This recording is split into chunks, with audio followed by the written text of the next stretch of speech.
शरण शरण जी हनुमंता तुम्हा आलो रामदूता काय भक्तीच्या त्या वाट मग दावव्या सुभटा शूर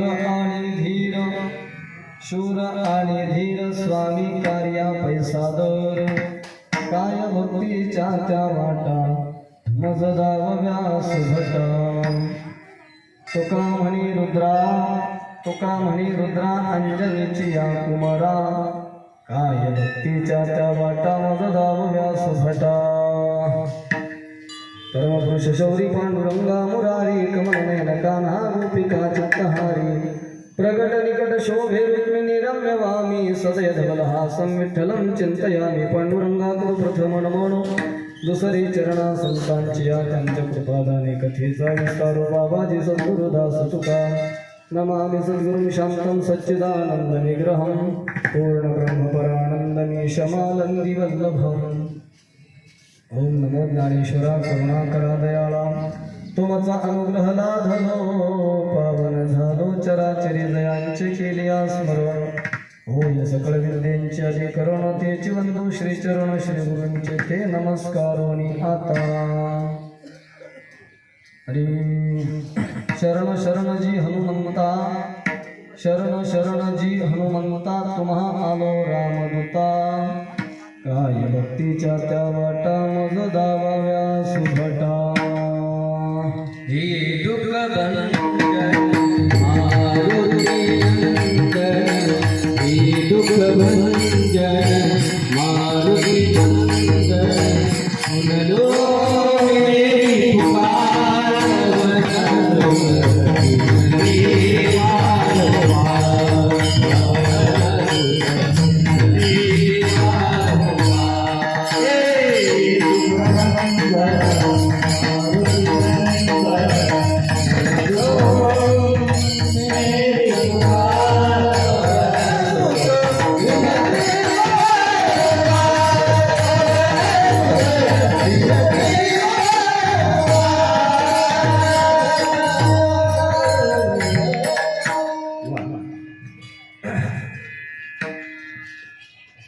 शरण शरणजी हनुमंता तुम्हा आलो रामदूता काय भक्तीच्या त्या वाटा मज गावाव्या सुभटा प्रस्तुत प्राप्त प्रसंगी प्राप्तस्थळी कीर्तन रूपी सेवेकरिता घेतलेला अभंग वैराग्याचे महामेरू जगद्गुरु संत श्रेष्ठ श्री तुकोबाराय यांचा हा 4 चरणाचा असून उपस्थित असलेल्या जवळजवळ सर्वच मंडळीच्या पाठांतरातला असणारा हा अभंग आहे आणि या अभंगावर चिंतन करण्यामध्ये अल्पसा परिहार देणं गरजेचं आहे।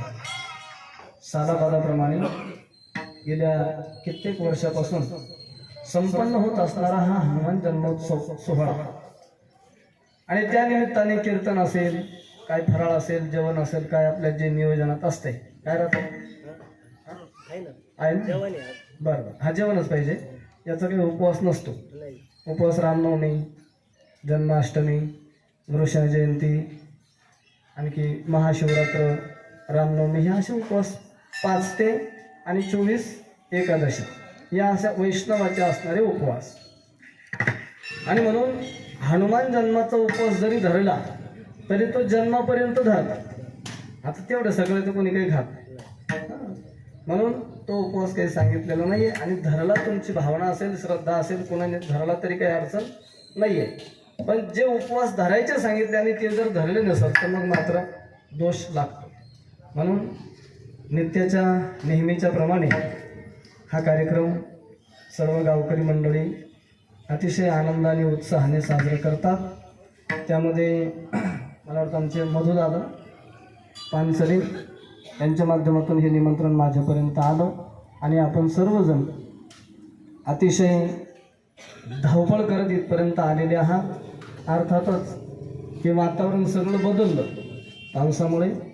रात्री मी याच परिसरामध्ये थोडंसं पुढे होतो, शेंदी सिरसगावला.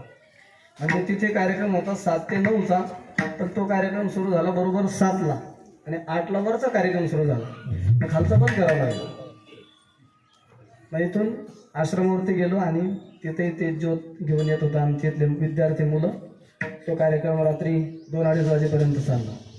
मग पुन्हा पहाटे लवकर उठून रोजचं पूजापाठ करून इकडे लवकर आलो. म्हटलं कार्यक्रमाचे घाई आहे, त्यानिमित्ताने इथे आपण सर्वजण उपस्थित झालेलो आहात.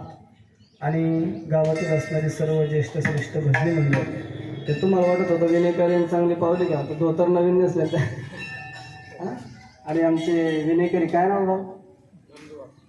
नंदू महाराज वहार. आणि विनेकऱ्यापासून सुरुवात करतो, म्हणजे कोणी सुटायच काम नाही. विनेकरी आपले नंदू बाबा, त्याचप्रमाणे हरिभक्तपरायण पटापट सांग. बरं गावकरी मंडळी आमच्या सोबत आलेले आमचे महाराज मंडळी, विद्यार्थी मंडळी, मृदंगाचार्य प्रतीकजी महाराज, गाव महाराज आपलं लासरगावचे असणारे प्रतीकजी महाराज ते उपस्थित आहेत. त्याचप्रमाणे ही सर्व गावकरी भजनी मंडळ, आमचे गणेशजी महाराज असेल तर सगळ्यांचं नाव माझ्या लक्षात नाही. समोर बसलेले आमचे हरिभक्तपरायण सुरेशजी महाराज हे उपस्थित आहेत. मागच्या वेळेस कार्यक्रम आवरल्यावर बराच वेळा मी बसलो होतो, तेव्हा वेळ होता म्हणून बसलो होतो. आता आपण सर्वजण इथे उपस्थित झालेले आहात. आपल्याला प्राप्त वेळेमध्ये जे भगवंताची सेवा करायची आहे ते अतिशय आनंदाने आणि उत्साहाने करायचे आहे. सगळ्यांनी चिंतनाकडे व्यवस्थित लक्ष ठेवायचं आहे. कीर्तनकार चिंतनाच्या बाजूला जाता कामा नये. ही जबाबदारी कुणाची? ही श्रोत्यांची जबाबदारी आहे. आता श्रोत्यांनी त्यांची जबाबदारी सोडली, त्यामुळे आम्ही आमच्या जबाबदाऱ्या सोडायला सुरुवात केलेली आहे. सज्जनांनो, आपण आपल्या जीवनामध्ये आल्यानंतर आपापली प्रत्येकाची जबाबदारी जर आपण सांभाळली तर आपल्या जीवनामध्ये दुःख येण्याचा काही विषयच राहत नाही. फक्त आपण जबाबदारी सोडतो आणि जबाबदारी सोडल्यामुळेच माणसाच्या जीवनामध्ये अनेक प्रकारच्या उलाढाली अव्यवस्थित पद्धतीने होतात, व्यवस्थित होत नाही. म्हणजेच जगद्गुरु तुकोबरायांच्या भाषेत सांगायचं झालं तर आपल्या जीवनात ताळमेळ राहत नाही. आणि ज्याच्या जीवनात ताळमेळ राहिला नाही त्याचं जीवनाचं काही खरं नाही. म्हणून महाराजांनी सांगितलं, तुका म्हणे ताळा नाही त्याची अवकळा. ज्याच्या जीवनामध्ये ताळा नाही त्याची अवकळा होत असते. आणि म्हणून आपल्या जीवनात अवकळा होऊ द्यायची नसेल तर आपण आपल्या जीवनात ताळा ठेवणं गरजेचं आहे. विठ्ठल विठ्ठल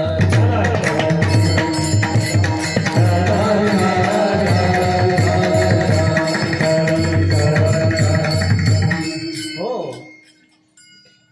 अभंग तुमच्या सगळ्यांच्या पाठांतरातला आहे. आता आपल्याला त्या अभंगाच्या पदापदाचं चिंतन करायचं आहे. जागा कमी पडत असेल तर आपण थोडं पुढं सरकू शकतो, नंतर मग मंडळी वाढते. कोणासारख्याचं काम नको. तसे एवढे असले तरी काही अडचण नाही. श्रोता एक असो का लाख असो, फक्त श्रोता असावा. आणि तो जर श्रोता नसेल, तो जर श्रोता किंवा सरोता असेल तर मग उपयोग होत नाहीये. आपण सर्व सकाळच्या सत्रामध्ये आणि भगवान बजरंगबली हनुमंतरायाच्या जन्मोत्सवानिमित्त येथे उपस्थित आहोत. त्या हनुमंतरायाचा जन्म कसा झाला, काय झाला, आपण दरवर्षी ऐकतोच. याही वर्षी आपण थोडक्यामध्ये ऐकून पुढे जाणार आहे आणि मग अभंगाच्या चिंतनाकडे आपण वळणार आहे. हनुमंतराय म्हणजे कोण? तर हनुमंतराय दुसरे तिसरे कोणी नसून हनुमंतराय म्हणजे साक्षात महादेव आहे. महादेवाचाच असणारा अवतार आणि ते म्हणजे हनुमंतराय. आजच्या अभंगात ते सांगितलेलं आहे हनुमंतराय म्हणजे महादेवाचे अवतार. महादेव म्हणजे आपल्याला सगळ्यांना माहित आहे, आणि या महादेवाचाच अवतार म्हणजे हनुमंतराय. काही माणसं म्हणतील मग हनुमंतराय महादेवाचा अवतार आहे तर महादेवाला शेपूट नाही, हनुमंताला शेपूट कसं असे सांगू शकतात तुम्ही? हो, हनुमंताला शेपूट आणि महादेवाला शेपूट नाही. पण महादेवाला बायको आहे ना, हनुमंताला असं पटपट बोलायला. महादेवाला बायको आहे ना, हनुमंताला. मी आता ते जुन्या भाषेत बोलतो कारण सगळी जुनी मंडळी आहे. आता ते बाई पण ते कुठं म्हणत बसू. महादेवाला पत्नी आहे, शेपूट नाही. हनुमंताला पत्नी नाही, शेपूट आहे. कळलं, लक्षात आलं आपल्या? मग हनुमंताला जे शेपूट आहे ना, ते शेपूट लावण्याची गरज नव्हती. का लावावं लागलं? कारण ते भगवान शंकरांनी ठरवलं होतं अवतार घ्यायचा आहे. तर पार्वती माता म्हटली का हो, तुम्ही एकटेच अवताराला जाता, मला एकटीला इथं करमणार नाही, मलाही तुमच्या सोबत येऊ द्या. तुम्ही रामप्रभूची सेवा करायला जाणार आहे, त्या प्रभूची सेवा मलाही घडू द्या, तुमच्या सानिध्यामध्ये मला राहू द्या, तुमच्या शिवाय मला करमणार नाहीये. म्हटले पण हे बघ, आता हा जो अवतार माझा होणार आहे ना, हा ब्रह्मचारी अवतार होणार आहे, तिथं तुझं काही काम नाही. ते म्हटले असं नका समजू, माझं काम नाही, मी पत्नी रूपाने तुमच्या सोबत नाही राहणार, पण तुमची मदत केल्याशिवाय मी मात्र राहणार नाही, आणि म्हणून तुम्ही मला घेऊन चला. मग भगवान शंकरांनी विचार केला आणि मग भगवान शंकराच्या लक्षात आलं आपण वानराचं रूप धारण करणार आहोत, आणि वानराला शेपटी असतेच. बरं म्हटलं तू माझी शेपूट हो, आणि शेपूट होऊन त्या शेपटीनं पुढं काय काय पराक्रम केले हे आपण रामायणामध्ये ऐकलेलंच आहे. त्या शेपटीने नाही ते म्हणजे मोठे मोठे पर्वत उचलून आदळले, मोठे मोठे राक्षस उचलून ती आपटायची. कोण? शेपूट म्हणजेच पार्वती माता, आणि पार्वती माता म्हणजेच शेपूट. याला म्हणतात पती पत्नीचं नातं. पती जिथे पत्नी तिथे, पती ज्या अवस्थेमध्ये पत्नी त्या अवस्थेमध्ये, पती ब्रह्मचारी अवस्थेमध्ये तर पत्नी सुद्धा ब्रह्मचारी अवस्थेमध्ये, पती देवाच्या सेवेमध्ये तर आपण पती देवाच्या सेवेमध्ये. काय काय लक्षात आलं ना? पती देवाच्या सेवेमध्ये आपण पती देवाच्या सेवेत. पतीला देव म्हणतात. आपल्या शास्त्रामध्ये पतीला काय म्हटलेलं आहे? देव. महिला मंडळ, पतीला काय म्हटलेलं आहे? देव म्हटलेलं आहे. मग आपले पती जर रामप्रभूच्या सेवेमध्ये आहेत तर आपण आपल्या पतीच्या सेवेमध्ये असलो तर रामप्रभूची सेवा चांगल्या पद्धतीने घडेल. आणि म्हणून पार्वती मैया शेपटीच्या रूपाने हनुमंताच्या सोबत आहे. विठ्ठल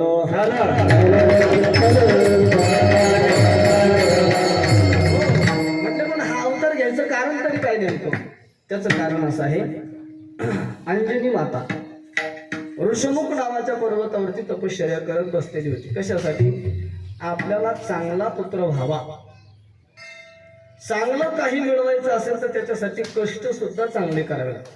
चांगलं काही प्राप्त करायचं असेल तर मेहनत सुद्धा चांगली करावी लागते. चांगला मृदंग वादक व्हायचं असेल तर महाराजांनी जशी रियाज केली, जसे कष्ट घेतले तसे रियाज प्रत्येकाला करावी लागेल. तुम्हाला मृदंग वाजवता येतो? तुम्हाला मृदंग वाजवता येतो? तुम्हाला तुम्हाला तुम्हाला पटपट बोला. तुम्हाला मृदंग वाजवता येतो? हा, तुम्हाला हात्यांना बाकीचा मृदंग वाजवता येतो?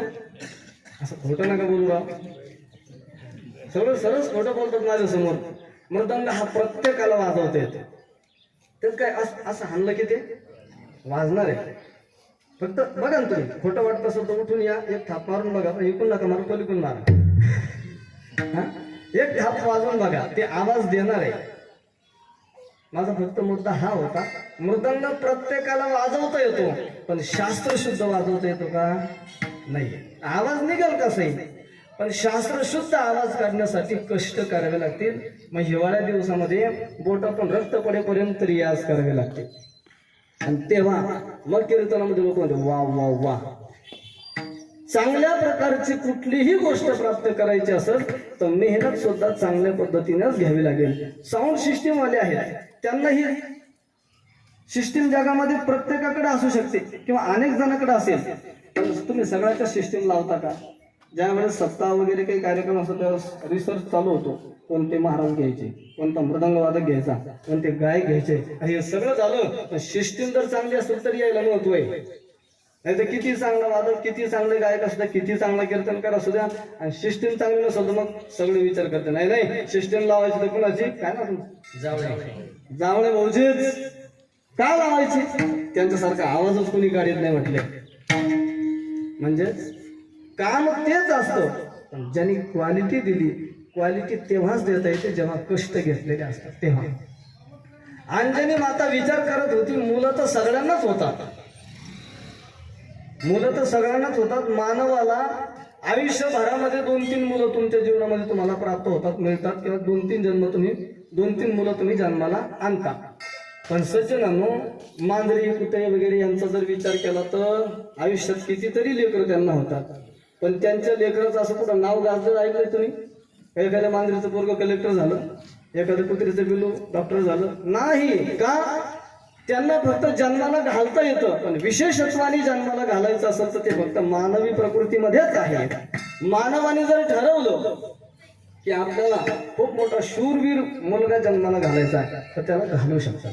आपल्याला संत जन्माला आणायचा आणू शकतात, आपल्याला देव जन्माला आणायचा आणू शकतात, याच जन्मामध्ये, दुसऱ्या जन्मात नाही. आणि या जन्मात जर ठरवलं आपल्याला देव व्हायचं तर देव सुद्धा होता येतं. या जन्मातच भगवंताचं भजन करता येतं, अन्य जन्मात नाही. हेच देही घडे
देहामध्ये भगवंताचं भजन करता येतं, अन्य देहामध्ये नाही.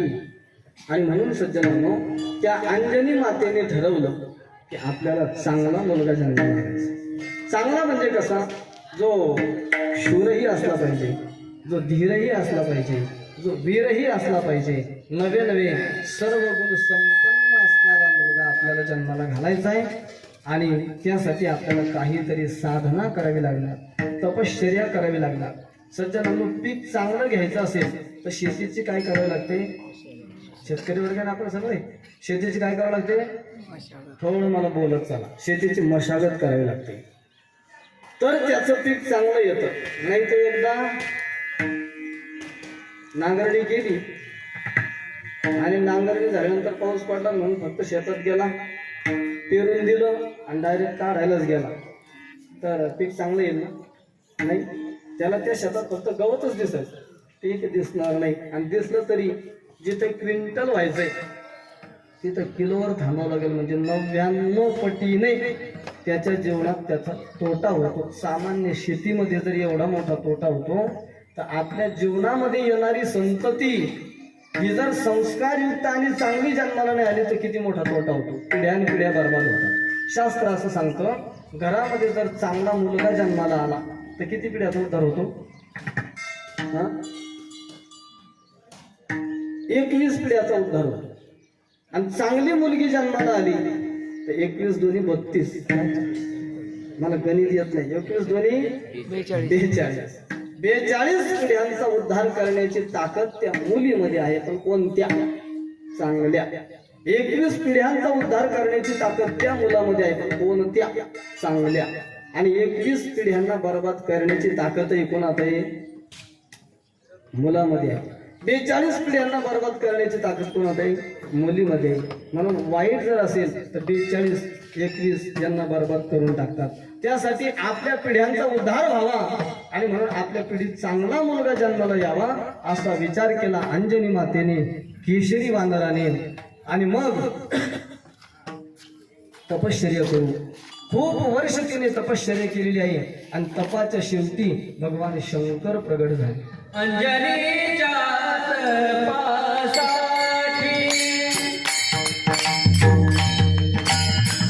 अंजनीच्या तपासाठी, अंजनीच्या तपासाठी,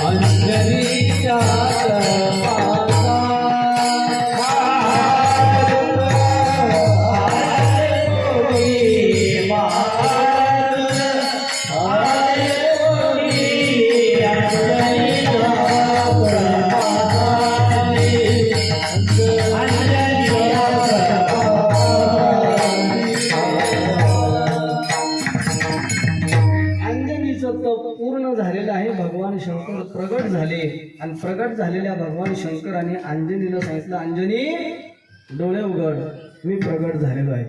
लक्षात तुमचं? मी प्रगट झालेलो आहे म्हटल्यानंतर अंजनी मातेने डोळे उघडले. आणि मग भगवान शंकरजी सांगतात, नाग अंजनी काय पाहिजे तुला? तेव्हा अंजनीने सांगितलं, देवा मला चांगला उत्तम सर्वगुण संपन्न लक्षणाने युक्त असा मुलगा पाहिजे. सर्वगुण संपन्न असा जगामध्ये फक्त एकच आहे, तो म्हणजे भगवान परमात्मा. दुसरं सर्वगुण संपन्न कुणीच नाही. एखाद्याकडे एक वस्तू आहे तर दुसरी कमी आहे. एखाद्याकडे श्रीमंती आहे तर अक्कलीत आहे. एखाद्याकडे ताकद आहे तर त्याला लोकांचे पोते उचलायला जावं लागतात. एखाद्याकडे ज्ञान आहे तर त्याला कोणी विचारत नाही. जगामध्ये एक आहे, एक नाही, एक आहे, एक नाही अशी परिस्थिती आहे. अंजनी मातेने सांगितलं, सर्व गुण संपन्न असं जर कोण असेल तर एक भगवंतच आहे. सर्व गुण म्हणजे 6 प्रकारचे गुण सांगितलेले आहेत. आयका, यशश्री, औदार्य, ज्ञान, वैराग्य, ऐश्वर्य हे 6 गुणवरी वसती जेतो तो फक्त भगवान परमात्मा आहे. आणि असं सर्व गुण संपन्न मुलगा माझ्या पोटी जन्माला यावा अशी माझी अपेक्षा आहे. भगवान शंकरांनी सांगितलं, असा मुलगा जन्माला येणं म्हणजे अवघडच आहे. असा मुलगा जन्माला यावा वाटत असेल तर फक्त मलाच अवतार घेऊन यावं लागेल. अंजनी ठीक आहे, तू तप केलेलं आहे, मी तुझ्या पोटी अवतार घ्यायला तयार आहे, पण त्यासाठी तुला एक काम करावं लागेल, अजून तप तुला करावंच लागणार आहे. म्हटले तू ओंजळ धरून बैस. ओंजळ म्हणतात ना आपल्याला, अशी ओंजळ पसरून तपश्चर्या चालू ठेव. तुझ्या ओंजळीमध्ये जर तुला प्रसाद मिळाला तर तो प्रसाद तू ग्रहण करायचा. अंजनी माता बसलेली आहे ओंजळ धरून ऋषमुख पर्वतावरती. अंजनी मातेचं तप चालू आहे. इकडे अयोध्येमधला प्रसंग आहे. अयोध्येमध्ये राजा दशरथाच्या पोटी पुत्र संतान नाही आहे. आणि पोटी पुत्र संतान होण्यासाठी वशिष्ठांनी सांगितलं, तुला पुत्र कामेष्टी नावाचा यज्ञ करावा लागेल. आणि पुत्र कामेष्टी नावाचा यज्ञ शृंग ऋषीच्या माध्यमातून विभांडकाचा मुलगा असणारा शृंग ऋषी आणि यांना आणून तो यज्ञ सुरू केलेला आहे. यज्ञ सुरू केल्यानंतर यज्ञामध्ये पूर्णाहुतीच्या वेळेला यज्ञ नारायण प्रसन्न झाले, म्हणजे अग्निनारायण प्रसन्न झाले आणि अग्निनारायणाने पायस पात्र दिलं. यज्ञामधून अग्निनारायण प्रगट झाले आणि पायस पात्र दशरथाच्या वशिष्ठाच्या हातामध्ये दिलं आणि सांगितलं वशिष्ठांना, दशरथांना, की दशरथा, या असणारा प्रसाद, हे पायस, कोणी त्याला खीर म्हणतंय, हे तुझ्या राण्यांना दे आणि या प्रसादापासून त्यांना पुत्र संपत्ती निर्माण होईल. हा यज्ञाचा प्रसाद आहे. आणि मग राजा दशरथ सकर्ती दिल्यानंतर ते राजा दशरथांनी सांगितलं, महाराज जरी यज्ञ आम्ही केला, यज्ञाचे पुरोहित तुम्ही आहात, याचे भाग कुणी करायचे? मी जर भाग केले तर ते माझ्याकडे व्यवस्थित होणार नाही, म्हणून वशिष्ठाने भाग केले आणि राजाला सांगितलं आता हे तू तुझ्या राण्यांना दे.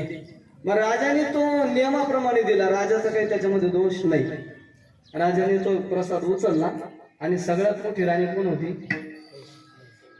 कौशल्याला दिला. कौशल्याला दिला, त्याच्यानंतर सुमित्रेला दिला आणि सगळ्यात शेवटी काही दिला. का? ही आली होती सगळ्या कुठं? कीर्तनाला नाही, हा तिथं राजा दशरथाच्या जीवनात ही सगळ्यात शेवटी आली होती. ती अर्थात राजाची आवडती होती आणि तिलाही त्याचा अभिमान होता. मी सुंदर आहे, तरुण आहे, राजाच्या आवडती आहे, प्रसाद पाहिजे मला द्यायला पाहिजे होता. सौतीमत्सर लगेच प्रगट झाला आणि त्याच्यामुळे तिला राग आला. राग आल्यामुळे ती क्रोधायमान झालेली होती आणि तेवढ्यामध्ये तिने प्रसाद ते लवकर खाल्ला नाही. प्रसाद आला की तो लवकर ग्रहण केला पाहिजे असं म्हणतात. तिनं प्रसाद काही खाल्ला नाही. तेवढ्यामध्ये झालं असं, पिंडदारिणे रतीला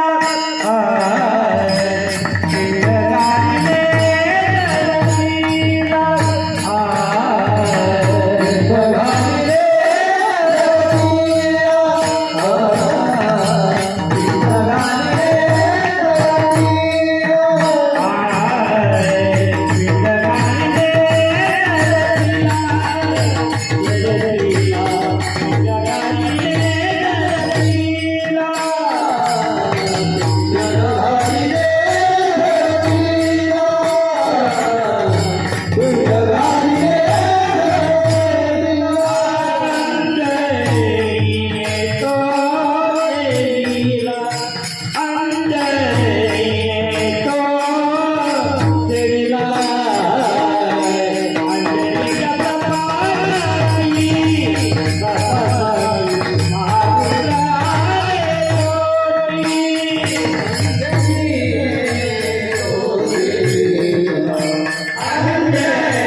जसा तिच्या हातातून कसं उचलला, माझ्या मुखातून जे प्रमाण येणार होतं ते जसं यांनी उचललं माझं यायच्या आत, तसा घारीने काय केलं आहे, हातातला पिंड झडपला. पिंड घारीने झडपिला आणि झडपलेला पिंड आता त्या घारीला असं वाटलं हा आपल्याला खाण्यासाठी असणारा काहीतरी असं आपला निवाला आपलं खाणं, आणि म्हणून तिनं तो झडपला आणि ती तिथून पळायला लागली. का पळायला लागली?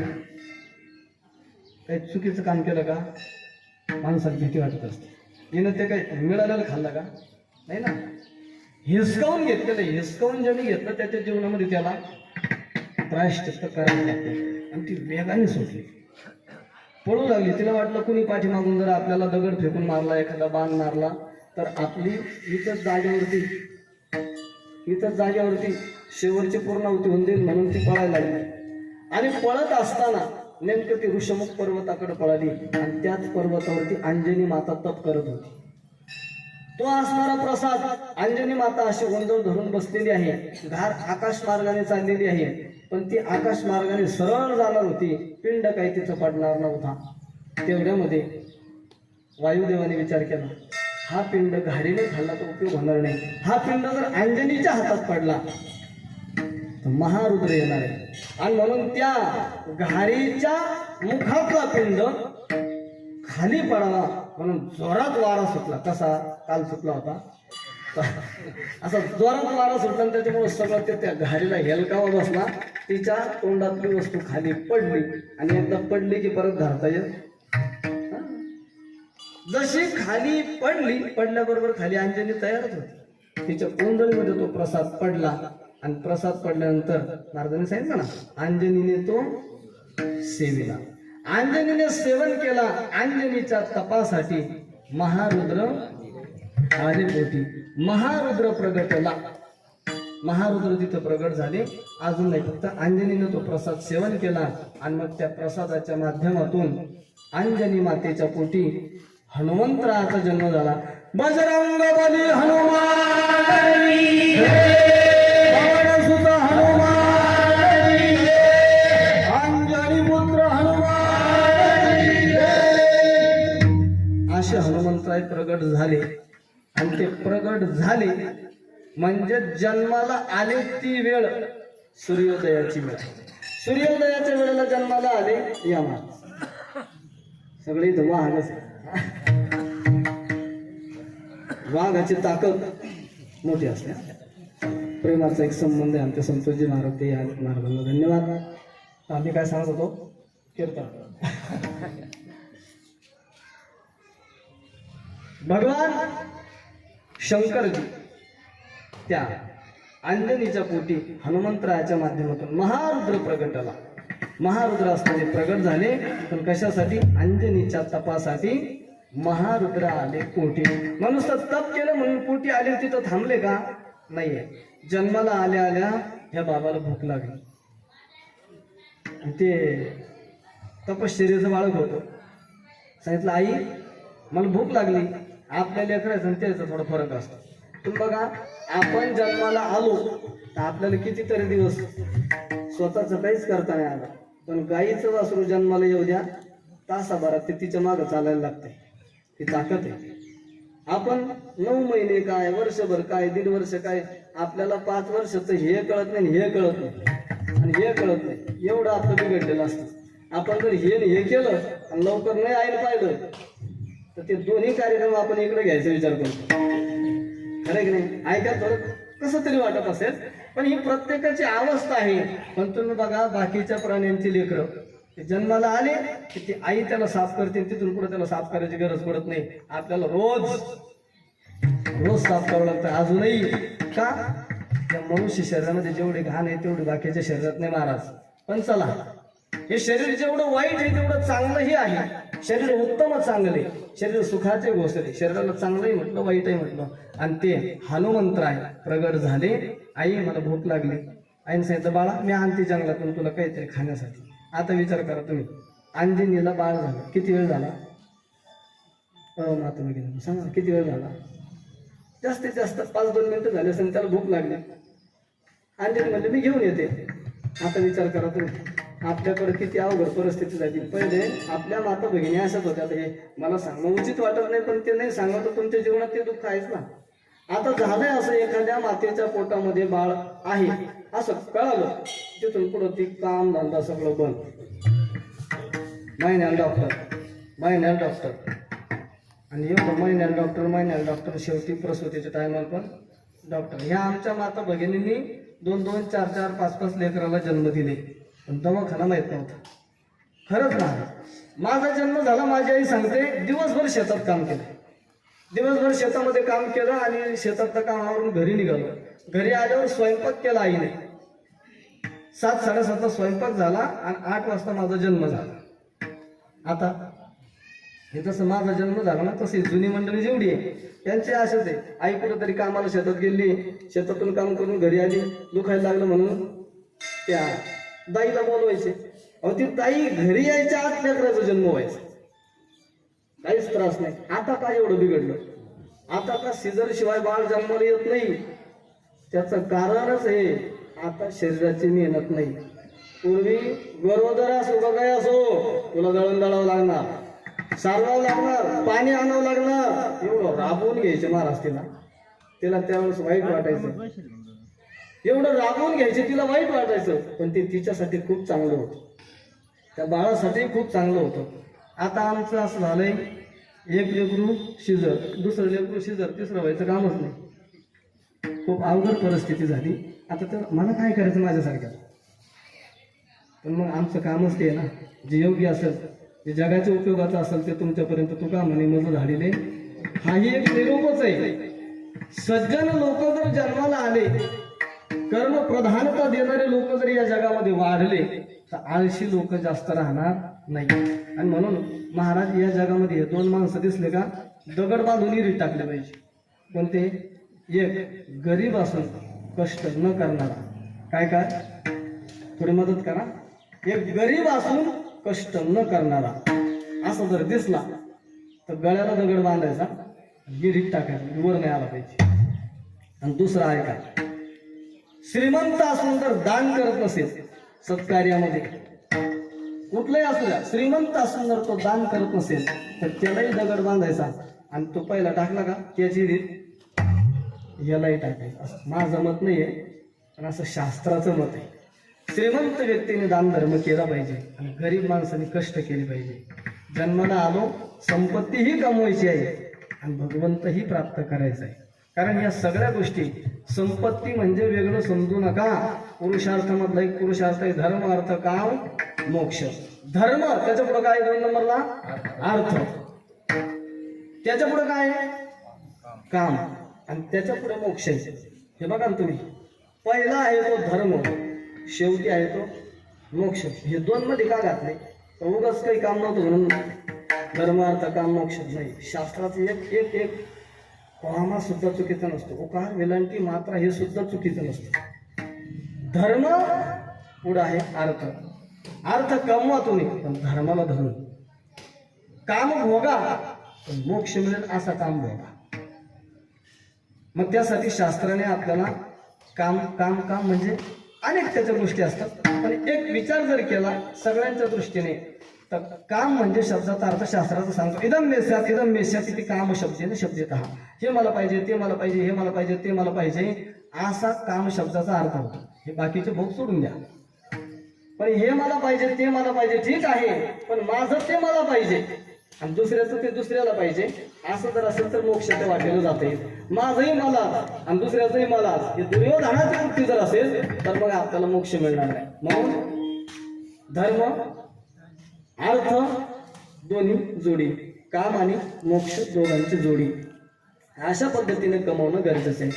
तर सज्जनांनो, अशा पद्धतीने जर आपण जीवन जगलो तर जीवनात दुःख येणार नाही. विठाल विठाल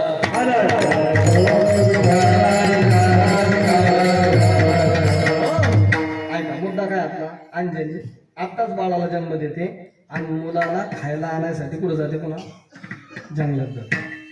आता ती जंगलामध्ये जाते, काहीतरी फळं वगैरे आपण घेऊन येऊ जंगलातले. पूर्वीच्या जंगलामध्ये फळं वगैरे सगळे असायचे. ती जंगलात गेली तेवढ्यात तिकून तो इकडंच आहे ना, पूर्व दिशा, नाही तर व्हायचं उलट, मी इकडे पूर्व करायचं आणि तुम्ही म्हणशील बाबा काही जेवण तरी आले, दिशा बोल झाली होत असतं. पण आता सकाळचा टाइम त्याच्यामुळे हा बाबा इकडे दिसतोय. तिकडनं त्याचा उदय झाला आणि उदय झाल्यानंतर किती भारी दिसतो, एकदम मस्त लाल लाल लाल असतं प्रतिबिंब. हनुमंताला वाटलं मम्मी गेली तिकडे काहीतरी आणायला, मम्मीला कशाला त्रास द्यायचा. आता आपण जन्माला आलो ना, आता आपण मायबापाची सेवा करायला पाहिजे. आणि म्हणून हनुमंताने डायरेक्ट उड्डाण केलं. बाळपणी गेला तू सूर्याला धरायला. सूर्याला धरायला गेलं हे बाळ. ते सूर्याच्या जवळ गेल्यानंतर सूर्य थर थर थर थर कापायला लागला. आता विचार करा तुम्ही, दुपारच्या टायमात आपण सूर्याच्या जवळ उभे राहा, सूर्याचं आपलं किती हजारो किलोमीटरचं अंतर आहे, आपल्याला थरथर करायला लावतो तो. हा बाबा सूर्याला धरायला गेला तर सूर्य थरथर कापायला लागला. सूर्य म्हटलं बस संपलं आता माझं. हनुमंत आता सूर्याला पकडताय, सगळीकडे अंधकार वाटू लागला. तर सूर्याने फोन केले कोणाला, जसं आता युद्ध चालू आहे ना, अमेरिका, इराण, इस्रायल, ते बाकीच्या देशांना म्हणतात आमच्या मदतीला या, आमच्या मदतीला या. का आता आम्ही थाळा वाजून साप घरात घेतलाय. अमेरिका आता सध्या काय म्हणते, अमेरिकेनेच युद्ध सुरू केलं, आता अमेरिकाच परेशान झाले. त्याच्यामुळे या सूर्याने लगेच फोन केले, म्हणजे इंद्रदेवा तुम्ही आमच्या सगळ्यांच्या अधिष्ठात्र देवता आहेत, आमचे तुम्ही राजे आहेत, आमच्यावर संकट पडलं धावून या. आणि मग इंद्र आला मदतीला. तर इंद्राने आपलं वज्र आणलं, हनुवटीवर वज्र लागलं आणि हनुमंत बेशुद्ध पडले. मेरूच्या कपाटामध्ये पडल्यानंतर आता इंद्राने वज्र आणलं, हनुमंतराय बेशुद्ध पडले. पूर्व कोणाचं, वायुदेवाचं. वायुदेवाला राग आला, म्हटले माझ्या पोराला यांनी मारलं, माझं पोरग जर बेशुद्ध असेल, माझं पोरग जर जगत असेल तर मला बाकीचेच काही घेतलं नाही. आपण काय म्हणतो, आपणही तेच म्हणू ना, आपला सगळ्यात जास्त जीव कोणामध्ये असतो, बापाचा जीव मुलामध्ये असतो. महाराज प्रसंगी बाप मारायला तयार होतो, पण मुलावर संकट आलं तर ते संकट निवारण्याचा प्रयत्न करतो. आणि मग हे संकट जावं, याच्यावर संकट येऊ नये म्हणून वायुदेवाने आपला प्रवास बंद केला. ऐका ना तुम्ही, जेवण गरजेचं आहे की नाही आपल्याला, पाणी कीर्तन करतोय ना सगळ्यांना, जेवण गरजेचं आहे, पाणी गरजेचं आहे. किती दिवस तुम्ही जेवण आणि पाणी सोडून राहू शकता? ठीक, 1 दिवस 2 दिवस बिना पाण्याचं बिना जेवणाचं आपण राहू शकतो. किंवा जास्तीत जास्त असं म्हणतात 21 दिवस माणूस बिना अन्न पाण्याचा जगू शकतो. 21 दिवस बिना अन्न पाण्याचा जगू शकतो, मान्य आहे मला. आपण 1 दिवस नाही खाल्लं की आपलं अंग थरथर करायला लागतंय का? ते शरीराला रोज खायची सवय, तुम्ही खाणं सोडून द्या, पिणं सोडून द्या, आणि मग हळूहळू पडून राहता शरीर चालतंय आणि त्याची क्रिया थांबते, फक्त शरीर जगतंय. 21 दिवस, काही 40 दिवस जगतात काही लोक, तिथून पुढे जावं लागतं. सज्जनांनो, पाण्याशिवाय आपण जगू शकतो, अन्नाशिवाय जगू शकतो, पण असं 2-3 दिवस हवा नाही घेतली जमन. श्वास घेणं आपण किती वेळ थांबू शकतो? नाही ना. श्वासाशिवाय आपला क्षण सुद्धा चालू शकत नाही. तर तुम्ही प्रयोग करून पहा, सगळ्यांना कंपाऊंड दाबून दाबून धरले आणि सोडलेच नाही तर माणूस जगू शकत नाही. म्हणजे हवा इतकी गरजेची आहे, श्वास एवढा गरजेचा आहे, आणि सगळीकडची हवा ठप्प झाली. सगळे लोक गुद मारायला लागले, मरण स्थिती जवळ आली, हातपाय फिरायला लागले, लोक तडफडू लागले. आणि मग हे झालं कशामुळे? तर म्हणजे वायुदेवाने संचलन बंद केलंय. फोन लावला इंद्राने, का बरं असं केलं? म्हणजे तुम्ही आपल्या पोराला पहिलं आपलं पोरग जागेवर आणा, मग जगाचे प्राण सुरू करतो. आणि मग सगळे देवता तिथं आले, हनुमंतराला शुद्धीवरती आणलं आणि इंद्राने वज्र हाणलं, हनुवट्टीवर लागलं म्हणून तिथून नाव पडलं हनुमान, असे हनुमंतराय. आणि मग सगळ्या देवतांनी वरदान दिले. हनुमंतराय आपल्या जीवनाला सुरुवात करतात. तिथून पुढे हनुमंतरायाने ज्या कार्यासाठी आपला अवतार झालेला आहे ते कार्य करायला विचार केलेला आहे. रामप्रभूच्या कार्यामध्ये आपल्याला जीवन समर्पित करायचंय, आणि हनुमंतरायाने रामप्रभूच्या कार्यात आपलं संपूर्ण जीवन समर्पित केलं. जास्त लांबत नाही हा प्रसंग आता, कारण अभंगाकडे यायचं. हनुमंतरायाने आपलं जीवन समर्पित केलं प्रभूच्या सेवेमध्ये.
महाराजांनी प्रमाण दिलंय, दास्यत्व निकट हनुमंते पैकी. हनुमंताने काय केलंय? दास्यत्व पत्करलं. हे भक्ती मधला एक प्रकार आहे. आपल्याला जायचं कुठे? आपल्या अभंग. दास्यत्व हनुमंतराने केलं, म्हणजे दास्यत्व नावाची भक्ती केली. सगळ्यात कठीण भक्ती जर कोणती असेल तर दास्यत्व भक्ती सगळ्यात कठीण आहे. दास म्हणजे त्याचं स्वतःच त्याला काहीच मनानुसार वागता येत नाही. ज्याची आपण सेवा करतोय, ज्याचे आपण दास आहोत, त्यांनी ऑर्डर द्यायची आणि याने काम करायचं. फक्त त्याचा आदेश याने पाळायचा. त्याच्याशिवाय जीवनात दुसरं काहीच करता येत नाही. ना घरचं बघायचं, ना दारचं बघायचं, तिचं पाहायचं नाही, कोणाचं काहीच पाहायचं आहे. आणि ते काम पडू नये म्हणून हनुमंतराने अवतारात तसं घेतलं. आपल्याला नेमकं आपल्या मालकाची सेवा करायला निघायचं आणि मला कुठं चालले, त्याच्याकरता ही भानगडच ठेवले. आणि हीच भानगड नसेल तर पुढच्या भानगडी वाढत नाही. तर मग ते शाळेत जायचं आणि त्याला दप्तर द्या, हिला वही द्या, हे द्या, हे काहीच नाही म्हणजे टेन्शनच नव्हतं. फक्त आणि फक्त मालकाची सेवा करायची म्हणून. पुन्हा म्हटले मनुष्य जर रूप घ्यावं, खायला लागतं ना, जरी झाला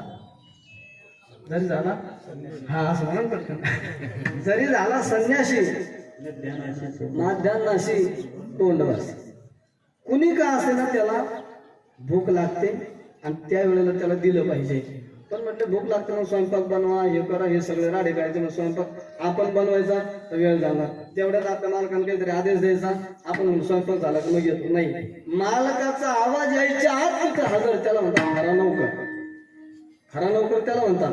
मालकाचा आवाज यायच्या आत म्हणजे मालकाला काय पाहिजे हे मालकाने सांगायच्या आत ते काम करणं, त्याला म्हणतात खरा सेवक.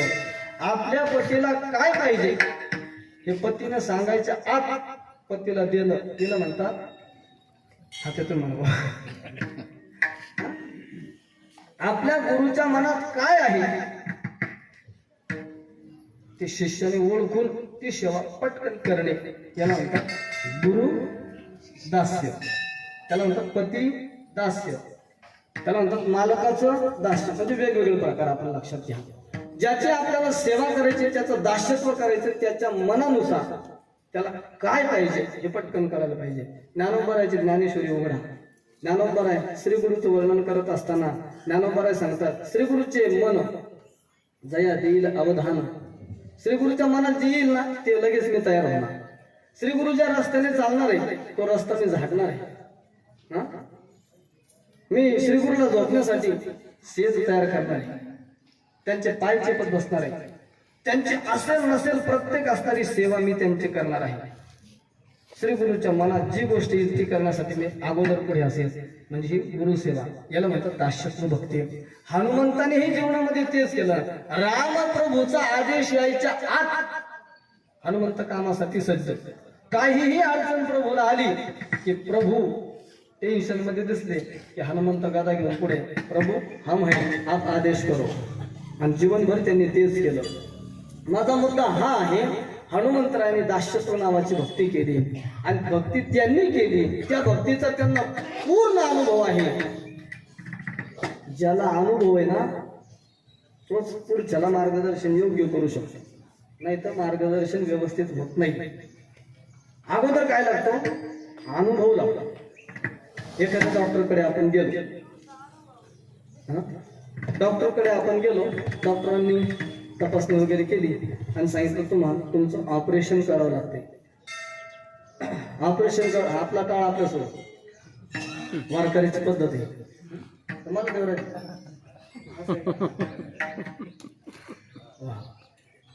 काय म्हणतो चालत आपला हा बरोबर. डॉक्टरांनी तपासणी केली. आता महाराज असल्यावर मला काय टेन्शन.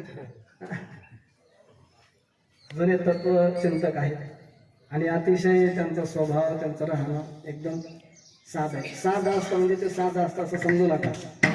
वरच्या वेशाने आपण कधीच कोणाला बोलू नये. वरच्या वेशाला सीता बोलली तर सीतेच्या जीवनात काय झालं तुम्हाला माहिती आहे. वरच्या वेशाला कुणीच बोलू नये. बरेच जण वरच्या वेशाला बोलतात आणि त्याचा परिणाम त्यांना काही काळानंतर भोगावा लागतो. वरचा वेश म्हणजे केवळ हाच वेश नका पाहू तुम्ही, कोणताही बघा. एखादा दिसणारा कोणताही 1 क्लास अधिकारी तुम्हाला दिसेल, वरून फार भारी दिसतो, पण तोच म्हणतो टेबला घालून ते गोळे लागतील. म्हणजे सज्जनानं वरच्या दिसण्याला महत्व नाही, आतमध्ये काय आहे ते महत्वाचं. महाराज म्हणजे समोर आहे म्हणून स्तुती करत नाही, ते मला आवडत नाही. कशासाठी स्तुती करायची? पण जे योग्य आहे ते सांगणं गरजेचं असतं. ते डॉक्टरांनी तपासणी केली इंजेक्शन वगैरे द्यायचं आहे म्हणजे तुमचं ऑपरेशन करावं लागणार असा असा आजार तुम्हाला झालेला आहे. त्या पेशंटने विचारत नाही जास्त पेशंट, पण पेशंटने सांगितलं डॉक्टर साहेब तुम्ही हे जे ऑपरेशन करणार आहे याचा तुम्हाला अगोदर कधी अनुभव आहे का माझ्यावरच पहिला प्रयोग आहे? काय मुद्दा काय आपला अनुभव लागतो ना, ज्यांना काही विचारायचं आहे त्यांना अनुभव पाहिजे. त्या डॉक्टरांनी सांगितलं याच्या अगोदर कधी मला अनुभव नाही पण पहिले पेशंट तुम्हीच आहे. पण तो म्हणला तुमची जर पहिलीच प्रॅक्टिस माझ्यावर असेल, जर प्रयोग सक्सेस झाला तर मी जगणार आणि प्रयोग फेल गेला तर माझं राम बोलू भाई राम बोलू. आणि म्हणून हे प्रयोग माणसावर करत नाही, पहिले बेंडक्यावर करतात. आता बेंडक्यावर प्रयोग केला ती बिचारी मेली काय आणि जगली काय काय घेतलं नाही, कोणी अपीलच करणार नाही, तिच्या विरोधात कोणी केस टाकणारच नाही. त्याच्यामुळे पहिले प्रयोग त्यांच्यावर. सज्जनांनो हा सगळा प्रयोग हे सगळे उद्योग फक्त मानवाचं जीवन चांगलं होण्यासाठी, दुसऱ्याचं वाईट करून आपल्याकडं बरं होणार आहे का? नाही होणार. चला मुद्दा आपल्या मुद्द्यावरती या. मुद्दा हा आहे की आता हनुमंतराय सेवक म्हणून आहे आणि सेवकाच्या जीवनामध्ये त्यांनी एवढी सेवा केली, त्यांना सेवेचा काय अनुभव आहे. आणि अनुभव असलेल्या व्यक्तीला आपण विचारलं पाहिजे, कोणतीही गोष्ट असो, व्यवहारातली असो का परमार्थातली असो, अनुभव नसेल तर काही उपयोग नाही. एखादी माता बघितली, सामान्य अगदी साधी गोष्ट आहे, स्वयंपाक करायचं. काय तुम्ही स्वयंपाक करता सगळे, आता आपल्या खेड्यापाड्यात थोडी येते ऑर्डर करायचं स्वयंपाक घरी यायचा. स्वयंपाकाचा सुद्धा अनुभव लागतो. एक नवीनच सुनबाई गावात आली, कोणाकडे आली असेल तर रागनाग म्हणून ते कीर्तनातलं सांगतोय. हा आणि खूप शिकलेली होती, एवढी शिकलेली होती, त्या शिक्षणाच्या नादामध्ये तिला स्वयंपाक वगैरे काही करायची गरजच पडली नाही. आणि मग तिला स्वयंपाक येतच नव्हता. लग्न झालं, जिथं तिला दिल्या गेलं तिथं तिला सांगितलं तुला स्वयंपाक करावं लागणार. ती म्हणे येत नाही पण मी शिकते म्हणे आता लग्न होईपर्यंत. आणि मग तिने एक पुस्तक आणलं, त्या पुस्तकावरून ते स्वयंपाक कसा बनवायचं सगळं तिनं वाचलं, पुस्तक सगळं पाठ केलं. अभ्यासच होती, पाठ करायला वेळच लागत होता. एक पाठी बुद्धी झाली, ते वाचलं की लक्षात, वाचलं की लक्षात, सगळं तिनं पुस्तक पाठ केलं. पुस्तक वाचून पुढे स्वयंपाक येत असतात नाही. मग त्या पुस्तकावरून स्वयंपाक करायचं म्हणजे स्वयंपाक बिघडायचा. मग गावात एक शेजारी आजीबाई होती, ती काही शिकलेली नव्हती आणि ही खूप शिकलेली होती. आडाने म्हातारीला विचारायला जायचं ना, आपला आपण करून घ्यायचा, त्याच्यापेक्षा विचारायचंच हिला. पण तिला कळलं नाही पाहिजे असं विचारायचं. मग जायचे, आता बाई काय भाजी करता, ती म्हातारी बिचारी सांगायची. म्हणजे आता बाई भजे करायचं असलं कसं करावं तिला, ती सगळं विचारून घ्यायची. आणि विचारते म्हातारीने सांगितलं की ही म्हणायची हे तर मला माहीतच आहे. आता म्हातारीला काही एक दोन वेळेस लक्षात नाही आलं, पुन्हा गेली म्हणे आता बाई कढी कशी करायची, ते म्हातारीने सगळं सांगितलं. ते म्हणे येतं मध्ये येतं. असं सगळं झालं. म्हातारी म्हणली माझ्याकडून सगळं विचारून घेते आणि पुन्हा काय म्हणते येतं मला येतं. बरं नेमका सण होता आणि सणाला खिरीचा स्वयंपाक करायचा. खिरीचा स्वयंपाक करायचं म्हटलं, हो खिरीचा स्वयंपाक करायचं म्हणल्यानंतर आता कसं करायचं म्हणजे खीर कशी करायची, त्या म्हातारीकडे गेली. म्हणजे आता बाई खीर कशी करायची, आता बाई सांगितलं दूध आणायचं, उकळायचं, ते थंड होण्याचं, नंतर कशाची बनवायची, तांदळाची बनवायची, का शेवायची बनवायची, का रव्याची बनवायची, कशी भरपूर प्रकारची खिरी आहे. आणि ते सगळं भाजून घ्यायचं, हे सगळं ते दूध उकळायला दुधामध्ये व्यवस्थित टाकायचं, तूप टाकायचं, काजू बदाम टाकायचे, मनुके टाकायचं, जे जे टाकायचे. आणि सगळं हे उकळलं का मग त्याच्यामध्ये पावशेर मीठ टाकायचं, त्याच्यानंतर पावशेर तिखट टाकायचं. ते येतं मला माहिती आहे काय करणार. आणि मग ती घरी गेली आणि तिला खीर बनवली. हे सगळं टाकून खीर कशी झाली असं आपलं अज्ञान जर प्रगट केलं असतं, अनुभवी असणारे आजीबाई सांगितलं असतं आजीबाई मला स्वयंपाक येत नाही, कारण मी शिकत असताना स्वयंपाक करायची गरजच पडली नाही, मला तेवढा स्वयंपाक शिकवा. तर म्हातारीने आनंदाने शिकवलं असताना अज्ञान माणसाने आपलं प्रगट केलं पाहिजे. आणि ते जर करत नसेल तर मग त्याची फजिती होत असते. म्हणून अनुभवी व्यक्तीलाच आपण विचारलं पाहिजे. जगद्गुरु तुकोबर यांना भक्ती करण्याचा अनुभव त्यांनाही होता, पण त्यांनी तरीही आपल्यापेक्षा ज्येष्ठ व्यक्तीला विचारण्याचा संकल्प मनामध्ये धारण केला. कुणाला विचारावं काय भक्तीचा रस्ता.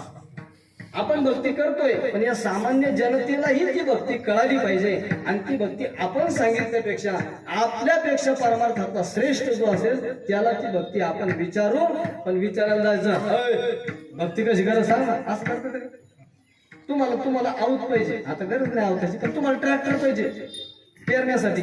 आणि तुम्हाला ज्याचं ट्रॅक्टर पाहिजे त्याच्याकडे गेले, ट्रॅक्टर दे म्हटले मला, दे ना. नाही द्या. आपल्याला काही गरज असेल तर मग मागण्याची पद्धत असते. पाटील भाऊ, आपलं तेवढं काम पडलं तेवढं 1-2 दिवस करता करता त्या माणसाच्या मला थोडं काय उत्पन्न होते. ठीक आहे बघ करा. आता मला जर या महाराजांचा मृदंग लागत असेल, मी महाराज त्याच्याकडे मृदंग असं म्हणून देतील का ते मृदंगाचा गट्टा काढून आणते, मला हाणणार नाही. पण मागण्याची ही पद्धत नाही. मला जर मृदंग लागत असेल तर मी महाराजांना विनंती करू शकतो, महाराज आता 1-2 तासानंतर कार्यक्रम आहे, कदाचित मृदंगाने ते तुम्ही वाजवायला सोबत चाला. ते आनंदाने तयार होते. ही विजयवाणी घेण्याची पद्धत असते. म्हणून जगद्गुरु तुकोबाराने हे सगळं माहीत असल्यामुळे जगद्गुरु तुकोबार आहे. भक्तीचा रस्ता विचारायला जात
हनुमंतरांना रस्ता विचारायचा आहे, पण त्या अगोदर शरण जातात आणि नम्रतेने सांगतात, शरण जी शब्द वापरा. त्रिवार शरणागती सांगितलं बरं का.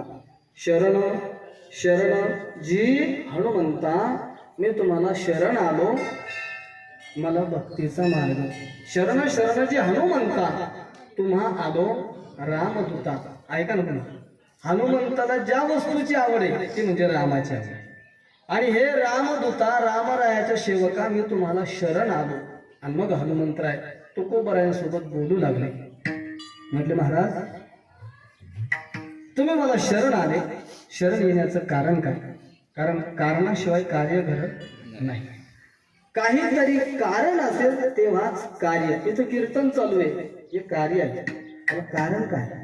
म्हणजे हनुमंतरायाचा जन्मोत्सव आहे आणि त्या निमित्ताने कीर्तन आहे. त्या निमित्ताने कीर्तन आहे म्हणजे कारणाशिवाय कार्य होत नाही. प्रत्येक वस्तूला काहीतरी कारण असावं लागतं. कारणाशिवाय कार्याची उत्पत्ती या जगात नाही. आणि कारण गेलं की कार्य संपलं. असे बरेच घडले. घटाचं कारण, घट पण घट मातीचा असताना घट, त्या घटाला कारण कोण आहे? मुख्य कारण घटाचं माती. मग का हो एवढा मोठा घट बनवलेला आहे, माठ बनवलेला आहे. मी जर तुम्हाला असं म्हणलो, हा घट तुम्हाला घेऊन जा, हा माठ तुम्हाला घेऊन जा, माती मला वापर द्या, माती तुम्ही वापस देऊ शकता? नाही का? माती काढली की घट संपला. हा कपडा कशापासून बनलेला आहे? धाग्यांपासून. थोडक्यात धाग्यांपासून. मी जर तुम्हाला म्हटलं याचे धागे मी काढून घेतो आणि कपडा तुम्हाला देऊन टाकतो. काही येईल तुमच्या हातात? काहीच नाही. तसंही कोणी घेणार नाही, तसंही कोणी घेणार नाही. महाराज लय आवड. आमची बॅग जर पुढं विसरली तर ती चोरीला जातच नाही. फक्त कपड्याची बरं ती चोरीला जातच नाही का?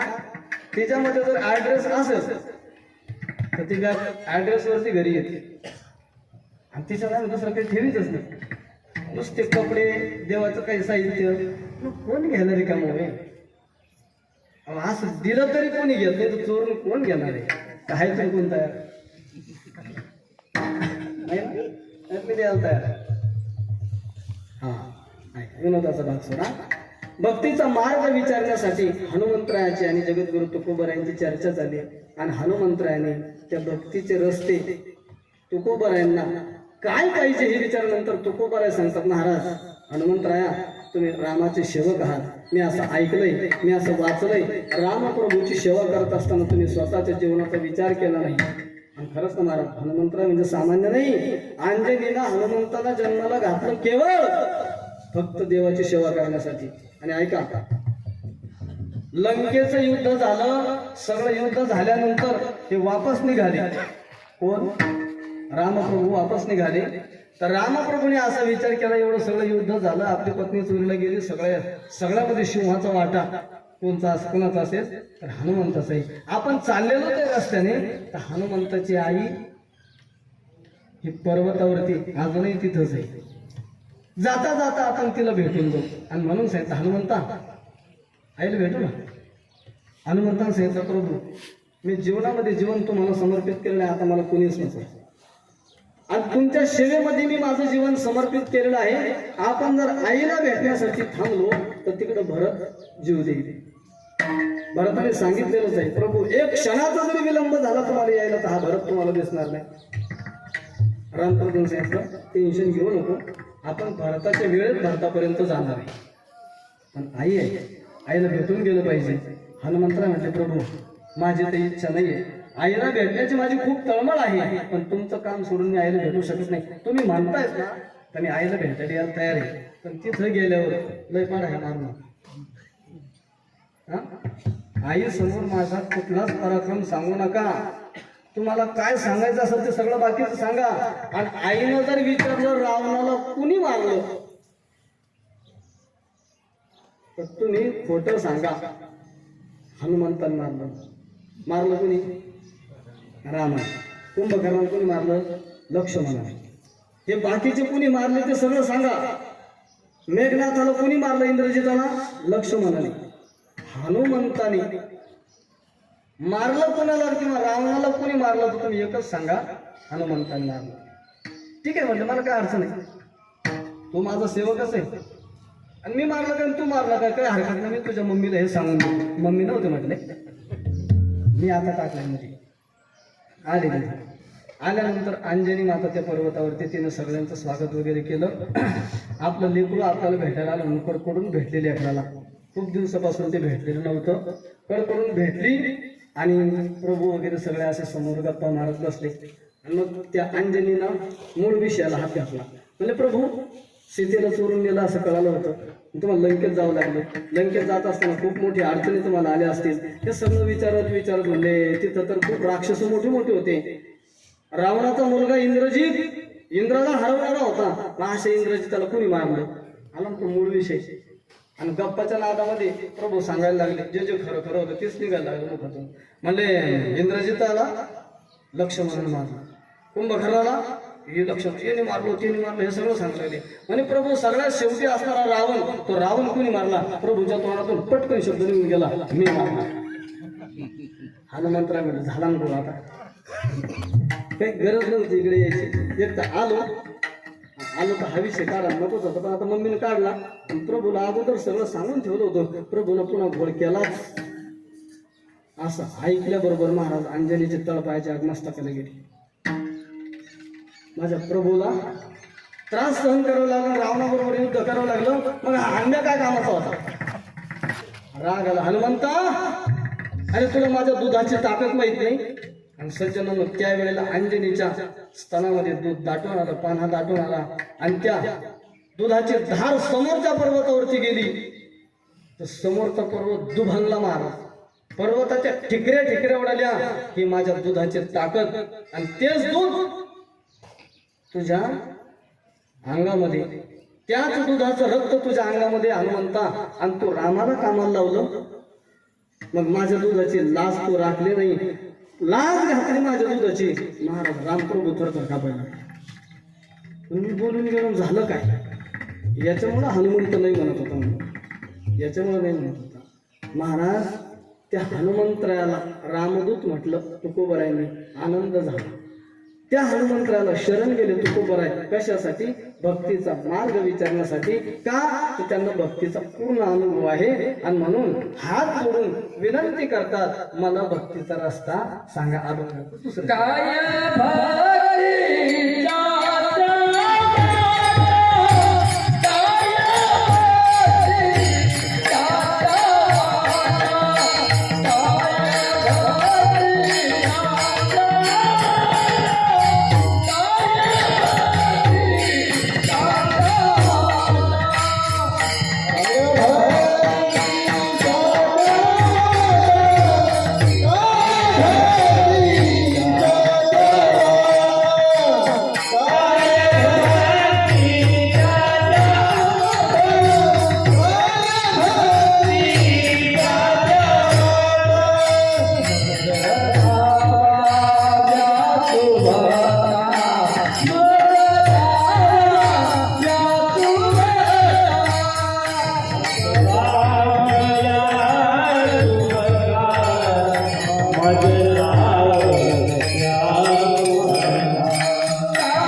भक्तीचा मार्ग विचारण्यासाठी पहिल्या प्रथम शरण गेले आणि मग विचारलं.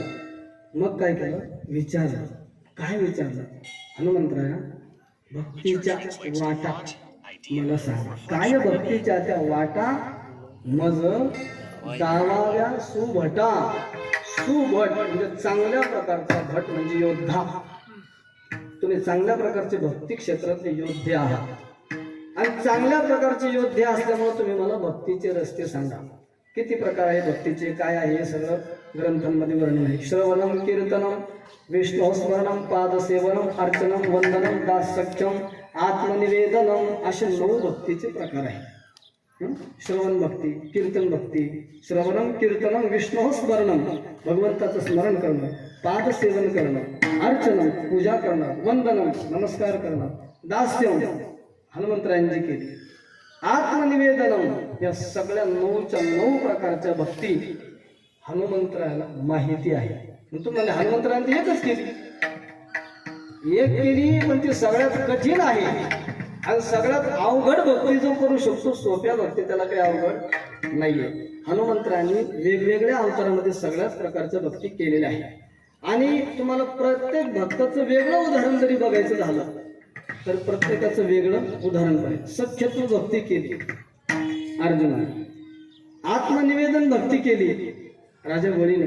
या सगळ्या प्रकारच्या भक्तीचे वर्णन आपल्याला सांगता येतील, पण असं भक्तीचा मार्ग फक्त विचारायचा आहे. काय भक्तीच्या त्या वाटा मज दावाव्या सुबटा. का मार्ग विचारायचा, का रस्ता विचारायचा? तुम्ही आम्ही रस्ते विचारतो का नाही? आपल्याला जर इथून एखाद्या गावाला जायचं असेल, छत्रपती संभाजीनगरला जायचं असेल तर तुम्हाला रोजचं नेहमीच जाणं येणं असल्यामुळे रस्ता माहीत आहे. पण नवीन एखादी व्यक्ती आल्यानंतर तो काय विचार करतो, आपल्याला छत्रपती संभाजीनगरला जायचंय पण नेमकं कोणत्या रस्त्याने गेल्यानंतर आपल्याला त्रास होणार नाही. आपला हा हायवे आहे. आणखी असं इकडून फिरून गेलं देवगाव मार्गे तो हायवे पण आहे. त्याच्याही पलीकडे गेलो तर कन्नड मार्गे तो हायवे पण आहे. इकडे याच्याही पलीकडे गेलो समृद्धी आहे. त्याच्याही पलीकडे गेलो तर वैजापूर गंगापूर मार्गे छत्रपती संभाजीनगरला येताच येतं. त्याच्याही पलीकडे गेलो तर अहिल्यानगर मार्गे येताच येतो. इकडून कन्नड शिल्लोड या मार्गे संभाजीनगरला येताच येतं. मग एवढे रस्ते जर छत्रपती संभाजीनगरला जाण्याचे हे रस्ते नाही का? हे रस्ते नाही का जाण्याचे? या रस्त्याने गेल्यावर माणूस पोहोचणार नाही का छत्रपती संभाजीनगरला? पोहोचणार. पण आता इथून कन्नड सिल्लोड तसं छत्रपती संभाजीनगरला यायचं किंवा इकडनं वैजापूर गंगापूर तसं तिकडं नेवासा तिकडून शेवगाव मार्गे पैठण वगैरे करून कुठे येता येतं? छत्रपती संभाजीनगरला. पण हे सगळं करत असताना किती त्रास आहे? पैसाही खर्च होणार आहे, वेळेचाही खर्च होणार आहे, परेशानी होणार आहे आणि शेवटी यायचं तिथंच आहे. पण त्याच्यापेक्षा सरळ हा रस्ता झाला ना जास्त. हा रस्ता या हायवेने गेले की तुम्ही सरळ छत्रपती संभाजीनगर जाता. तुमचा वेळ वाचणार आहे, पैसा वाचणार आहे, बऱ्याच काही गोष्टी तुमच्या वाचणार आहे. आणि हे योग्य रस्त्याचं मार्गदर्शन कोण करू शकतो? जो या रस्त्याने गेलेला आहे, ज्याला या रस्त्याची माहितीच नाही. कालच या गावामध्ये आला, अगोदर तिकडे कुठेतरी विदेशात राहत होता आणि तो इथं आला आणि अचानक त्याला दुसऱ्या माणसाने विचारलं म्हणजे आम्हाला छत्रपती संभाजीनगर जायचं रस्ता सांग. मग त्यांनी रस्ता सांगत असताना योग्य रस्ता सांगितला जाईल का? नाही. तो मग सांगितलं असतं तो मॅपच्या माध्यमातून सांगेल. मॅपही रस्ता दाखवतोय पण मॅपचा असेल आपला रस्ता आला, आपण जर नाही वळवलो त्याच रस्त्याने पुढे गेलो तर मॅप ते सोडून देतो. पुढचा रस्ता पुन्हा दाखवतो इथून जाणार, तिथूनही सोडत ते पुढे दाखवत. ते म्हणत नाही तुम्ही इथूनच वळा, ते फक्त दाखवतंय आहे असं करा. पण तसं नाही म्हणा. संत काय करतात? नुसता भक्तीचा रस्ता दाखवत नाही तर आपल्याकडून भक्ती करून घेतात. अर्भकाचे साठी पंते हाती धरलेली पाठी तैसे संत जगी क्रिया करून पाहिजे ती अंगी. विठ्ठल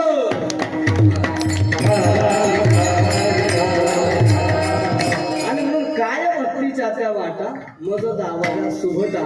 पण विचारत असताना कसं विचारलं? शरण शरण जी हनुमंता तुम्हा आलो रामंता काय भक्तीच्या त्या वाटा मज धावाव्या सुभटा. शेवटचा एक दृष्टांत देतो कीर्तन समाप्त.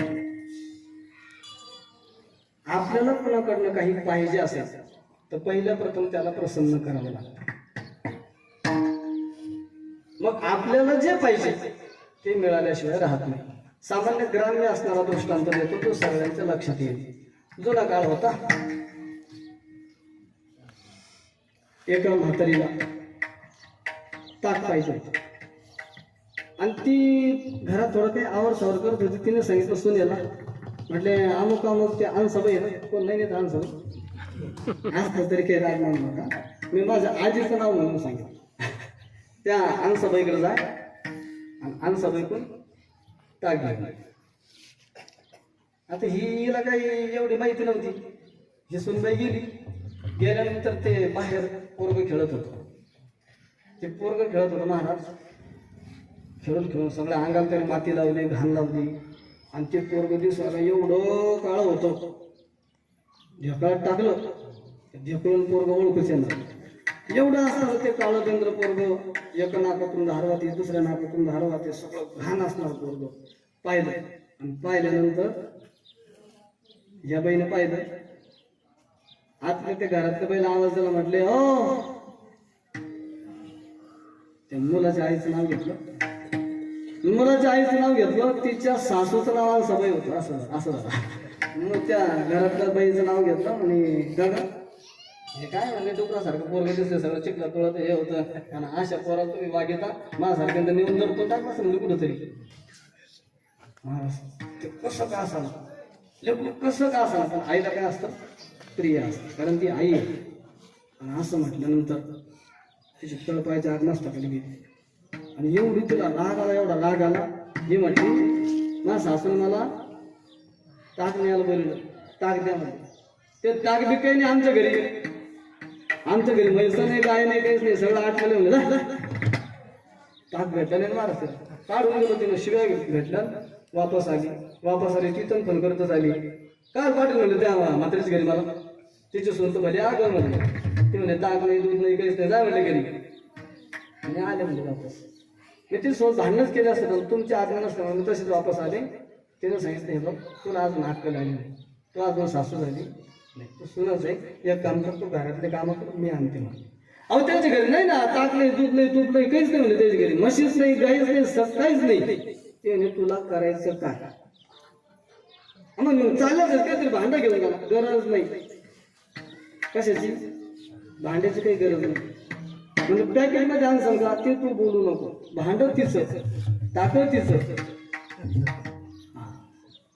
महाराज निघाल्यानंतर ते लेकरू तसंच तिला दिसल्यानंतर ते लेकरू तिला उचललं, कडेवर घेतलं, बाथरूममध्ये नेऊन आदळलं, बाथरूममध्ये नेऊन ठेवलं आणि पाणी घेतलं, हिटरमधलं गरम पाणी, दुसरं गार पाणी, सामान्य पाणी बनवलं आणि त्याला खळा खळा खळा खळा आंघोळ घातली, त्याला धुवून काढलं आणि आंघोळ घालता घालता त्या पोराच्या आईला शिवाय देत होती आणि त्या पोराच्या आजीलाही शिवाय देत होती. लोकांना लेकरं होत नाही, तुम्हाला होते तर सांभाळता येत नाही. तुम्ही असं स्वतःच्या जीवाकडेच पाहता, तुम्हाला पैसा पाहिजे, तुम्हाला येत पाहिजे. तिला एवढं उरकून घेतलं, इतकी बोलली. या दोघे जण अशा नाराज झाल्या, खजिन झाल्या आणि ते साबण द्या म्हणले पोराला लावला. साबण दिली, हे दिलं सगळं पोराला आंघोळ घातली आणि मस्त हात नेलं तिनं, तेल बिल लावलं, दोन पावडर केलं. काय म्हणले कसं दिसतं राजा राजविंडा. हा तुम्हाला केली नाही, लोक 906 करून 9 लाखाची एक वस्तू घेतलो. हा 9 लाखाचं मत घेतलं ग, ऐक नाही 9 लाख काय करते लोक सांगताच येत नाही मला. आणि फसल्यावर मग म्हणजे आता कसं झालं, आधी करत असतं आपल्याला पैसे करू देतो आम्ही या बाबा चालू कशाला. लोक गुजरात पर्यंत गेले, त्याला लेकरं होईना, तुम्हाला झालं एवढं लेकरू एवढं चांगलं लेकरू तुम्हाला सांभाळता येत नाही, उद्या पण लेकरू मला असं दिसतं नाही पाहिजे. इतकं भारी लेकरू म्हणले तुम्हाला सांभाळता येत नाही. आणि मग ते दोघे म्हणले आता चुकलं बरं का आमचं, चालले नाही आता मला वेळ नाही, तर चहा तर घेऊन जा. म्हणजे मी चहा घेत नाही. अहो म्हटलं मग काहीतरी न्या, आणि मला कधी खायची इच्छा होती, पण त्याचा ताक भेटत नाही आपल्याला. कोण म्हणजे ताक भेटत नाही आमच्या इथं. सकाळीच मला सासून ताक केलं म्हणजे, सासू म्हणते सकाळीच मी ताक केलंय घेऊन जा. अगं पण मी काही भांडं नाही आणलं, आमच्या घरात काही भांडं नाही का. तिनं भांडं दिलं, भांड्यात घटवट ताक टाकलं आणि त्या म्हातारीच्या जवळ दिलं. ऐका ना, पहिली मागायला चालते काय मावशी, पहिली मागायला चालते का ताक, दुसरी मागायला चालते, दुसरी मागितलं का नाही, दुसरीला मागितलं नाही, पहिलीला मागून मिळालं नाही.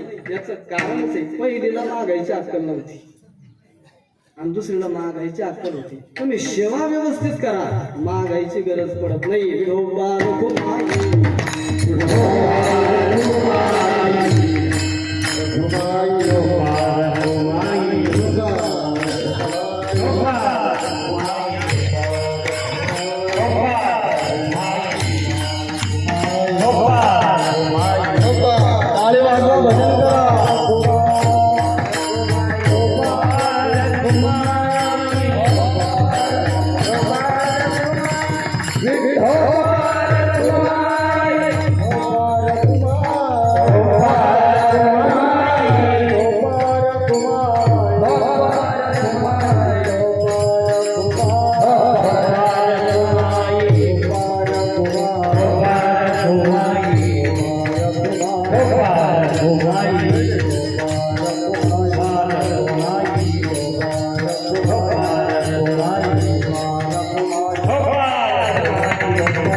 शरण शरण जी हनुमंता तुम्हा हनु रामदूता, काय भक्तीच्या त्या वाटा मग धावाव्या सुखटा. आपल्याला मागण्याची क्रिया शिकायची असेल तर जगद्गुरु तुकोबाराय. तुकोबारायांनी जीवनात काही मागितलं नाही, स्वतःसाठी तर काही मागितलं, मागितलं तर जगासाठी मागितलं. आज मागत असताना तुकोबारायाने मागण्याचा नियम सांगितला. ज्याच्याकडे काही मागायचं ना, पहिल्या प्रथम त्याला प्रसन्न करा, मागण्याची गरजच पडणार नाही. आणि म्हणून तुकोबारायांनी हनुमंतरायाला प्रसन्न केलं. आणि भक्तीमध्ये शूर असणारे, शूर आणि धीर स्वामी कार्यापै सादर अशा हनुमंतरायांनी भक्तीचं मार्गदर्शन जगद्गुरु तुकोबारायांना केलं. का? अगोदर हे त्यांना शरण केले, प्रसन्न झाले हनुमंतराय, भक्तीचे मार्ग सांगितले. आणि मार्ग ऐकून तेच मार्ग जगद्गुरु तुकोबारायांनी जगासमोर मांडले. आणि त्या मार्गाने जर आपण गेलो तेनेच पण ते चालू जातात. न पडे गुंथा कोठी काही, पुढे गेले त्यांचा शोधित मार्ग. चला जाऊ माग घेत आम्ही आपल्याही जीवनामध्ये, स्वल्प वाटे चला जाऊ वाचे गाऊ विठ्ठल, असं जर आपण केलं तर आपल्या जीवनातही आपल्याला सगळे सुख प्राप्त होतील. आपली ही भक्ती करून आपल्याही मोक्षापर्यंत आपल्याला जाता येईल. या असंच अभंगामध्ये महाराजांनी आपल्याला सांगितलं. मी शेवटच्या चरणावर येतो पण शेवटी म्हणजे त्याच टायमाला भैरवी करू आणि मग आपण थांबून घेऊ. आपल्याला कोणाला काही द्यायचं असेल तर त्याचं हित होईल असं द्यायचं. आपल्याला कोणाकडून काही घ्यायचं असेल तर आपलंही हित होईल आणि समोरच्याचंही हित होईल असं आपण घेतलं पाहिजे. आता मला दिलंय, काय दिलंय? काय रवी भैया? रवी भैयांनी मला दिलंय. काय दिलं? देव दिला, रामप्रभू दिलेले आहे. आणि हे रामप्रभू हनुमंतरायाच्या कसे आहेत? अतिशय जिव्हाळ्याचे. हनुमंतराला राम म्हटलं की त्याच्या एवढा आनंदच नाही मला. संपायचे मला, पण तुम्ही खूप खुश दिसता ऐकते ना. हां, मला दुसरं कीर्तन होतं, उभं राहिल्यानंतर मी म्हटलं आता ही धावपळ होईल, नाही याचं पोट भरणार नाही आणि तेच भरणार नाही, त्याच्यात आपलं भरणार नाही. धावपळ करण्यापेक्षा ते आमच्या सोबतच्या महाराजांना सांगितलं तिथं फोन करून सांगा तुमच्याकडनं दुसरे महाराज जर कोणी ॲडजस्ट होत असेल तर ॲडजस्ट करून घ्या.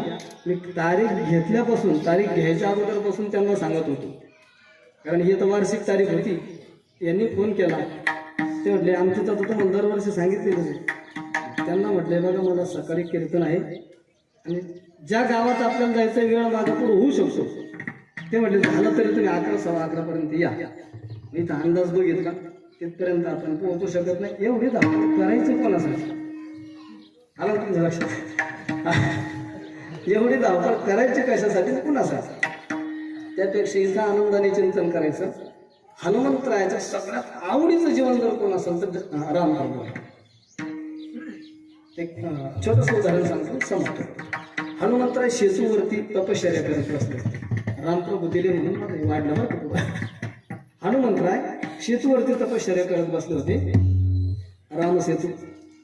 आणि भगवान परमात्म्याचा श्रीकृष्ण अवतार होता. त्या अवतारामध्ये अहंकार झाला सत्यभामेला. कोणाला कधी कशाचा अहंकार होईल सांगता येईल नाही. सत्यभामेला आपल्या रूपाचा अहंकार झाला. माझ्या एवढं सुंदर आहे का म्हटलं कोणी? किती होत्या श्रीकृष्णाच्या राण्या? तिला असं वाटायचं सगळ्यात सुंदर मीच, सगळ्यात सुंदर मीच. आणि तिला त्याचा अहंकार झालेला होता. अहंकार होतो तो मग एका टायमाला बऱ्याच जणांना होतो. भगवान श्रीकृष्णाच्या घरात एका टायमाला बऱ्याच जणांना अहंकार झाला. तसाच गरुडालाही झाला. कृष्णाला घेऊन मीच जाता होतो. एखाद दिवशी जर मी फोन न उचलला मी गेलोच नाही तर कृष्णाचा प्रवास होऊ शकत नाही. कोणाला वाटलं? गरुडाला. गरुड चुकलं ना. भगवंताने विचार केला, तिळ मात्र जरी होया विमान मेरू तो समान भारत गरुड्या.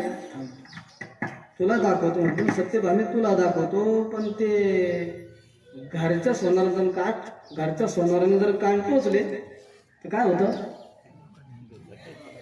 आम्हाला म्हटलं काय होतं? पण घरच्या सोनाराने कान टोचले, घरी कान टोचले काय बिघडतं? दुखतात. सोनार ज्या तारान टोचणार आहे तेच तार घरी आणून टोचतात, काय बिघडतं? नाही ना. सोनाराशिवाय कान टोचल्याशिवाय उपयोग होत नाही. कृष्णाने विचार केला, आपण जर समजून सांगितलं हे ऐकणार नाही म्हणून त्रयस्थाच्या हाताने कान टोचायचे. आणि मग गरुडाला सांगितलं, हे बघ म्हटले, शेतूवरती हनुमंतराय तपश्चर्या करतात, तेवढे हनुमंताला माझा निरोप सांग की तुला कृष्णाने भेटायला बोलवलं. ते गरुडाला झालं रांग करतो, म्हणलं काय कळतं याला कृष्णाला, काय कळतं म्हटलं. ते माकडाला बोलायचं मला पाठवा. हा गरुड माकडाला बोलवलं मला पाठवा. अहंकार झाल्यावर काही माणसाच्या मनात विचार येतात, काय मी एवढा मोठा उच्च पदस्थ माणूस माकडाला बोलवलं मला पाठवा.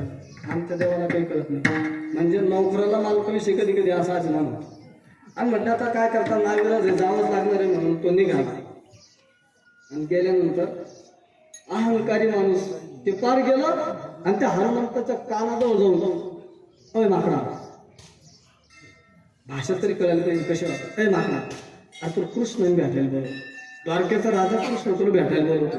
एकदा झालं, दोनदा झालं, तीनदा झालं, शेवटी हनुमंतांना कानामध्ये काहीतरी मच्छर गुणगुण करताय. नुसता असा हात केला, असा हात केला तर गरुड चक्कर येऊन खाली पाडला. बरं का महाराज, चक्कर येऊन पडला. 5 मिनिटं बेशुद्ध. 5 मिनिटानंतर जागेवर राहतो.